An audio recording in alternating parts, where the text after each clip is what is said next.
let's talk about dogs. Do you have a dog? I do have a dog. I grew up with a dog and I love dogs. I also love cats, but I just am kind of allergic to their fur or something that their fur contains. So, yes, I start sneezing and I get a bit itchy when I'm next to a cat. So, first, let's talk about a dog's appearance or about their physique. Appearance is how we perceive their physique, how we perceive their physical aspect, right? They can be big, small, tall, short. You have your big statuesque dogs. Statuesque means that they look very elegant. They're usually very tall, and when they're tall and, let's say, handsome, we call them statuesque dogs. And if they're tiny, if they're petite, when they're tiny, we can call them lap dogs. It means that you can put them on your lap and you will practically not feel them because they're very lightweight. Now, talking of their personality, they can be very sweet. When they're sweet, they probably wag their tails. When they wag their tails, they move it from left to right, and that's what makes them even cuter, even sweeter. When a dog is very cute and very sweet, they'll probably lick you to express their love for you, and usually owners appreciate that, and they also start behaving in a bit goofy way. They start to play with the dog and they maybe pet the dog. So those cute dogs are really, you start loving them maybe more easily than those other ones that are a bit more stubborn. Those stubborn dogs are usually utterly fearless, right? They're not afraid of anything. Utterly fearless, completely fearless. They have no fears. On the other hand, if a dog is cute, I mean, it's not a rule, but usually if a dog is cute, if a dog is very sweet, they're not very brave.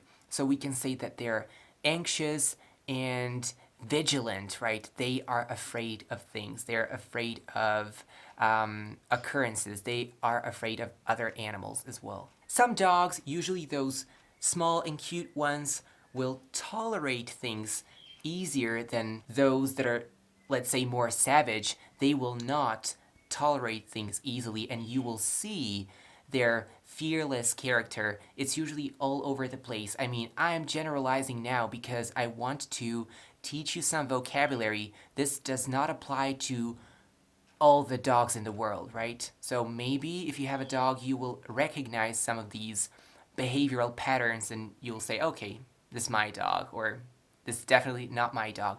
Now, if your dog plays until he or she drops, it means until he or she is like, right?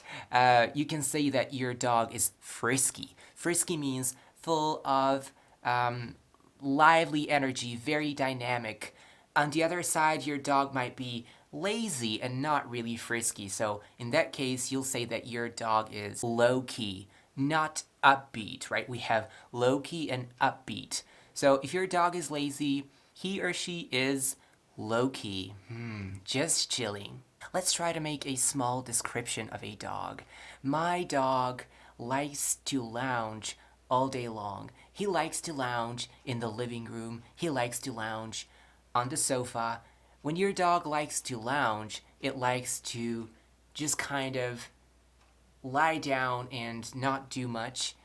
And when your dog is frisky, they will not lounge, right? They will be running around. If your dog likes to lounge around, is it frisky?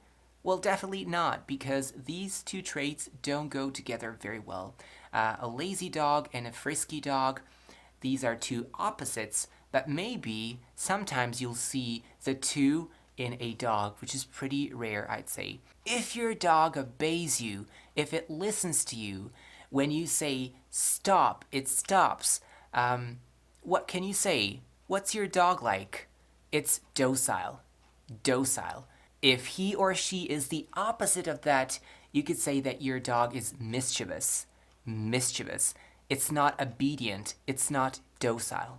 You say, come, come, come. No, no, no. Your dog will not obey you. So these dogs are mischievous. And they'll probably run around and maybe dig a hole in the ground, even though you said 10,000 times, don't do that, they'll still do it and they'll be happy. Now that was on personality. Now let's talk about some activities that dogs do. For example, some dogs will do those heavy sighs, like, why do they do that? I don't know. I don't get it. Maybe they're either tired or maybe they feel too hot, so they need some temperature adjustment in the room or something like that. What do you think? Why do dogs do that? Why does your dog do that? Write a comment down below. As I told you at the beginning of this video, some dogs like to wag their tails, and I think the majority of dogs just will do that. Whenever they see you, they will express their love for you by wagging their tails, or maybe sometimes by licking you. But this is not always the case. It's not the case with all the dogs in the world, right? Some dogs will lick you because they want to show their dominance towards you. And yeah, that's tricky. Sometimes you have to read their body language in the context, so yeah. It's not always easy to interpret what means what. Sometimes some dogs like to snuggle. It means that they tend to find a warm place and they like to find a very comfortable, very cozy spot within that place, and they like just, they move their bodies like this and they find a super comfortable position. They like to snuggle. How do you call those extra long naps that your dog might take from time to time? They're actually called CATNAPS. That's kind of funny because it's a dog that takes cat naps. It's a dog that likes to sleep a lot. Some dogs howl. Do you know what that means? If your dog howls, they do like... Now, if your dog does not produce those sounds, you can say that your dog is silent. Do you know what dog species are silent? Huskies, exactly. Oh gosh, yeah, huskies are super cute. I used to have 2 huskies in the past. I think they were the cutest dogs ever. Now, if your dog begs for food, we say that it implores. It implores. It wants some food from you, so it asks you to give it some food. A dog can sniff around, which means like...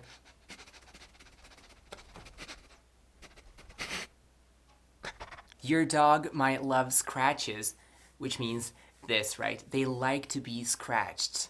Sometimes you'll see a dog curl up and it looks like this.